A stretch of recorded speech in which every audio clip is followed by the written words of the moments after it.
Alright, so this is gonna be the Elementalist build Rant walkthrough due to the lot of requests on the stream. What I'm gonna do is I'm gonna go through the build. I'm gonna talk about each and every piece of the gear, then skill tree, and then that's pretty much it.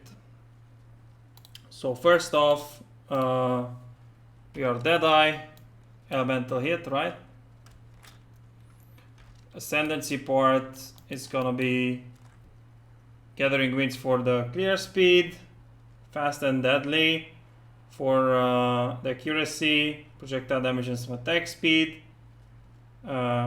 projectile speed far shot because we want the ricochet and chain, we have to take this one. The reason why I don't take endless munitions, because fire additional projectile is really bad on single target, you miss a lot with it, so you don't want to take it for the single target purpose, and you have enough clear speed anyways. In terms of flasks, I have a movement speed flask, we have the crit flask, we have wise oak, we are overcapped on fire because we want to pan fire. On the sulfur part you can take a silver flask, but I have onslaught here, so I just took a sulfur flask. You can take silver flask. The shaper flask is not good for the same exact reason. You don't want to have multiple projectiles on your single target. Here you could take the shaper flask and just not use it on bosses, but if you accidentally press it, you just miss a lot. And then just a bubbling divine life for staunching, yeah.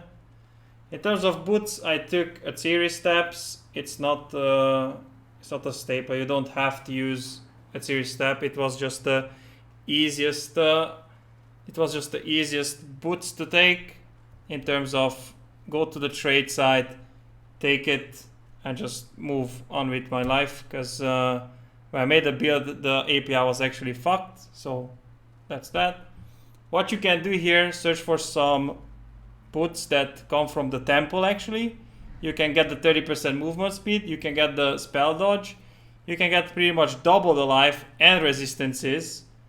That would be the ideal boots, and then go into the labyrinth and get the pen enchant, the elemental pen, for more single target DPS. That would just help you tremendously with the resistance.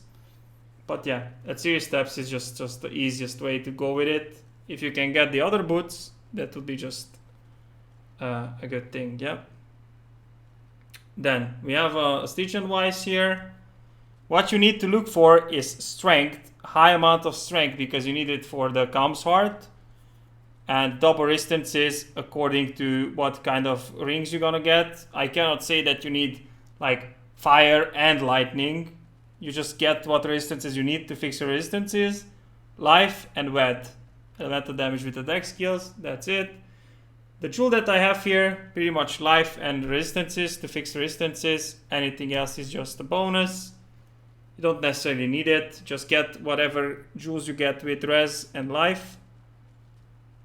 Gloves, Tomb Fists, you can get normal rare gloves as well. It's totally fine, try to get attack speed then and a lot of life. The corruption, temporal chains on hit and 4% life is not necessary. It's just the quality of life. Temporal chains helps you when you go through the map. It's not necessary, as I said. The increased life is just gonna give you a higher life pool for obvious reasons. Then I have Blink Arrow and faster attacks on it. I have a Murderous Eye with Onslaught for more clear speed when I go through the map. And to get the Intimidate, right? That's what you get for the Murderous Eye. And then the Searching Eye, again crit multi, some damage and some life. That's that. Call of the Brotherhood is needed because even though everything gets I'll talk about this in a second when I get to skill tree, but what you can see here is with total strength and intelligence in radius, elemental hit cannot choose cold and he cannot choose fire because of the other jewel. You will still do lightning damage and you will still be able to convert from it. And if you put your bid, you will see that it will give you like roughly 1 or 2 million DPS, something like that. So it's needed. The other jewel socket, fuck me sideways. The other ring socket, not jewel socket, the other ring socket is just to fix resistances and life. On the amulet, you want Zoph's blood, sorry, because of the strength, again, for the calms. Elemental pen is very good. And then you get the avatar of fire, so you don't have to path up through here. Yeah? So that's the point of that amulet. It's necessary on the Deadeye. If you play like an Ascendant and you can just travel up here, then you just replace it with whatever you want to and probably get even more damage. So that's what you get with the amulet.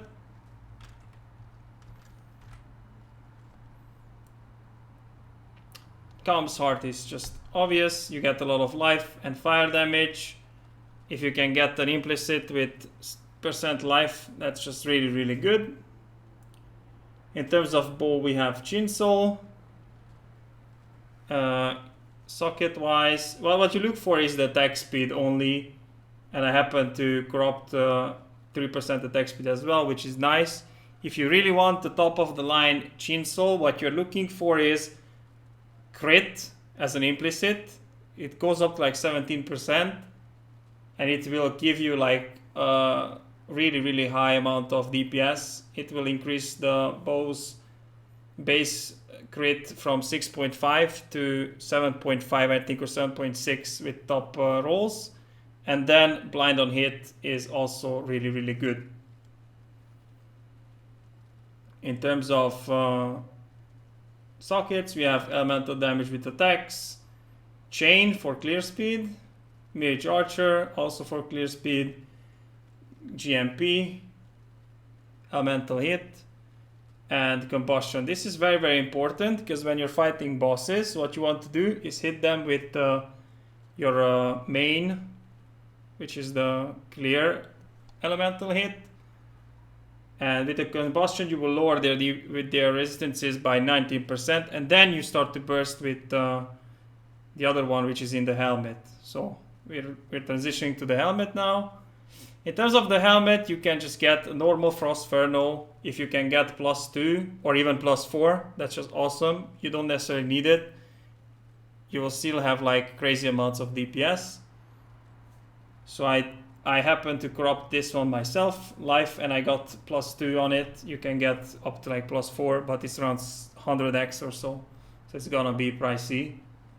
Elemental hit, elemental focus, increased crits, and elemental damage with attacks. This is the 4-link setup.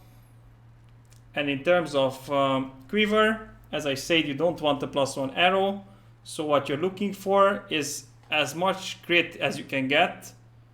That's why I went for the double crit rolls, the implicit, because it's a spike point arrow quiver, then a crit roll, a crit multi-roll, high life, wed, and crafted attack speed. This is pretty much the perfect quiver that you can get. Yeah, that's that. In terms of skill tree, as I said already, Deadeye, you take life nodes, like Aspect of Eagle, Tradic Right, King of the Hill for crit, Point Blank for the damage. Make sure to get close to the bosses every time you fight them, so you get juicy Point Blank, as many jewel sockets as you can get.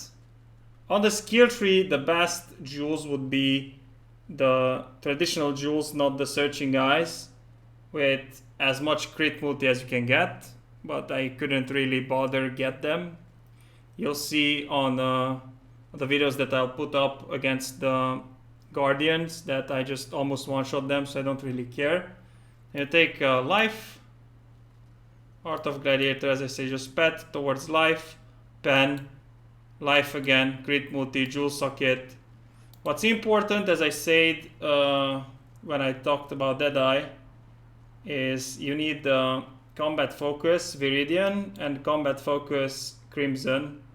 Crimson's gonna block the cold, so you're always gonna go fire.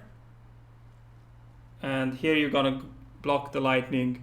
If you can, try to get the implicit, the critical strike chance, global critical strike chance. It's very important. It's gonna increase your DPS by a lot because you will crit more consistently. I didn't have them in the beginning. I switched and they just give me a lot more crit. It's very, very good.